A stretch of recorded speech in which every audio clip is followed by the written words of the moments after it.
पिछली तस्वीर में मैंने आपको कक्षा 8वीं विषय हिंदी, इस विषय हिंदी में दूसरी इकाई में जो पाठ है उसका नाम है खेती से आई तब्दीलियां। आज इसके रचनाकार यानी लेखक पंडित जवाहरलाल नेहरू जी हैं। पिछली तस्वीर में मैंने आपको इस प्रस्तुत पाठ का मैंने आपको रचनाकार यानी लेखक का परिचय दिया, इसके साथ साथ गद्य संबंधी मैंने आपको जानकारी दी। आज मैं आपको इस पाठ का सरल प्रकट वाचन करता हूं, ध्यान दीजिए। अब इस पाठ में एक महत्वपूर्ण बात यह है कि यह विधा का जो प्रकार है वह पत्र है। इसका मतलब है पंडित जवाहरलाल नेहरू जी ने अपनी बेटी इंदिरा जी को क्या किया है, पत्र लिखा है। पत्र के रूप से यह पाठ है।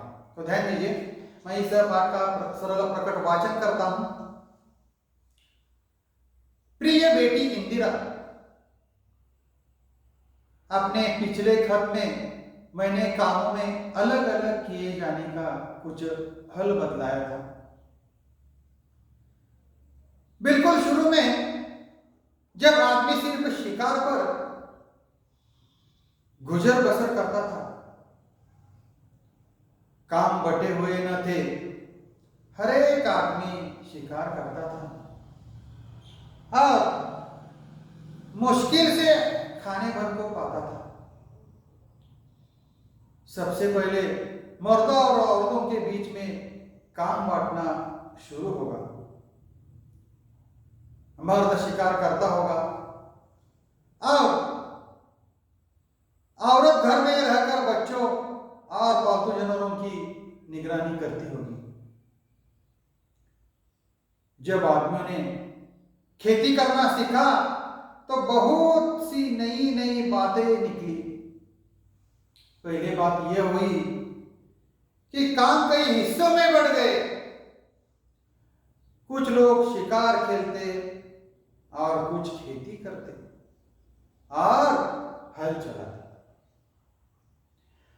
जो जो दिन गुजरते गए आदमियों ने नए नए पेशे सीखे और उनमें पक्के हो गए।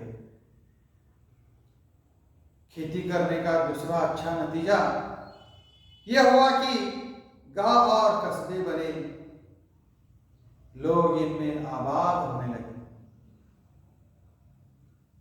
खेती के पहले लोग इधर उधर घूमते फिरते थे और शिकार करते थे। उनके लिए एक जगह रहना जरूरी नहीं था। शिकार हर एक जगह मिल जाता था। इसके सिवा उन्हें गायों, बकरियों और दूसरे जानवरों की वजह से इधर उधर घूमना पड़ता था। इन जानवरों के चराने के लिए चरागाहों की जरूरत थी। एक जगह कुछ दिनों तक चरने के बाद जमीन से जानवरों के लिए काफी घास पैदा नहीं होती थी और सारी जाति को दूसरी जगह जाना पड़ता था। जब लोगों को खेती करना आ गया तो उनका जमीन के पास रहना जरूरी हो गया।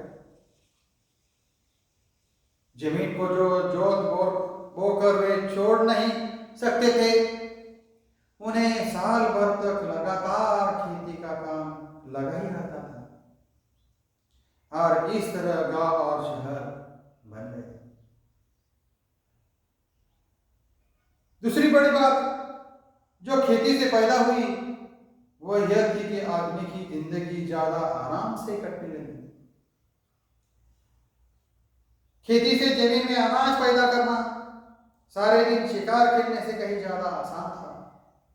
इसके सिवा जमीन में अनाज भी इतना पैदा होता था कि जितना वे एकदम खा नहीं सकते थे। इसे वे सुरक्षित रखते थे।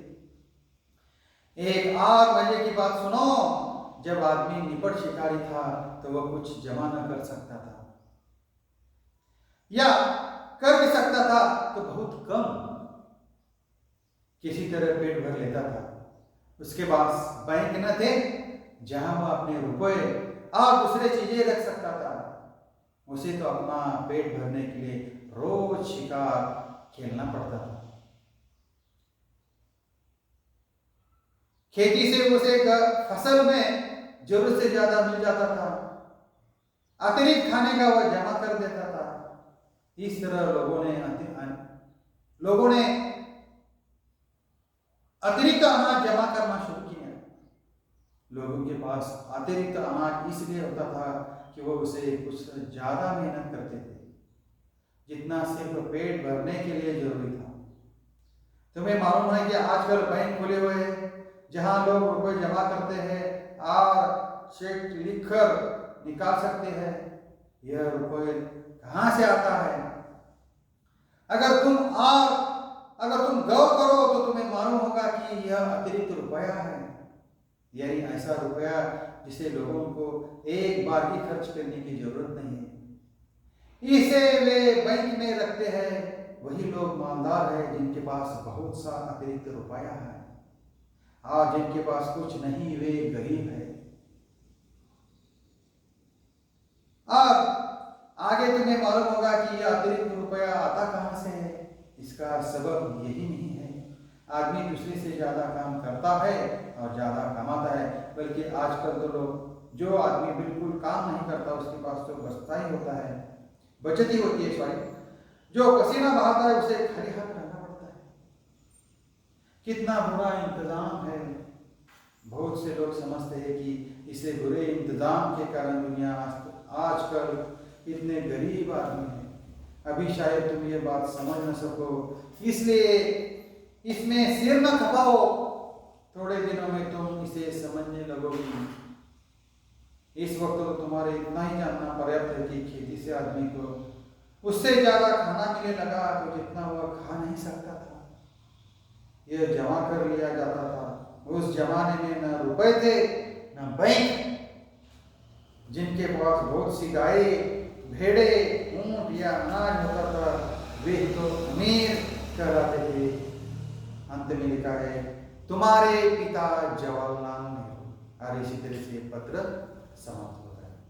देखो छात्रों, आज मैंने आपको ये जो 5वां पाठ है खेती से आई तब्दीलियां, इस पाठ का मैंने ठीक तरह से प्रकट वाचन किया है। अगले तासिका में मैं इस पाठ का पूरा सार आपको बताता हूँ। उसके साथ साथ इस पाठ पर आए हुए कुछ स्वमत अभिव्यक्ति के प्रश्न के बारे में मैं आपको जानकारी देता हूँ। पूरा सार मैं आपको आगे के तासिकों में आपको बताऊँगा। और यहाँ मैं ठहरता हूँ। धन्यवाद।